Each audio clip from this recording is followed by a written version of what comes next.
Voici quelques anecdotes sur le chapitre 5 de la jeunesse de Picsou.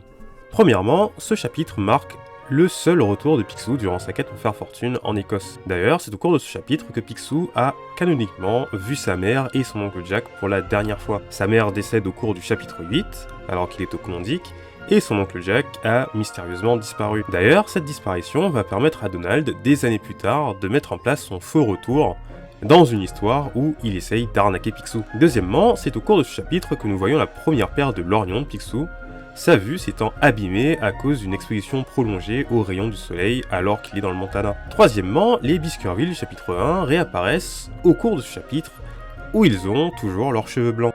D'ailleurs, les deux derniers du chapitre finissent par perdre leurs cheveux et leurs poils de peur. Quatrièmement, Picsou est soit mort, soit a vécu une expérience de mort imminente durant ce chapitre, au cours de laquelle il rencontrera le conseil de ses ancêtres au paradis. Cinquièmement, le fait que ses ancêtres jouent au golf est sûrement une référence au fait que le golf, tel qu'on le connaît aujourd'hui, a été certifié et réglementé en Écosse, bien qu'il existait avant sous d'autres formes. Enfin, le grand livre des McPicsou reconnaît que le destin de Balthazar était de devenir le plus grand aventurier du monde, mais aussi l'être le plus pingre au monde, titre dont ses ancêtres sont extrêmement fiers.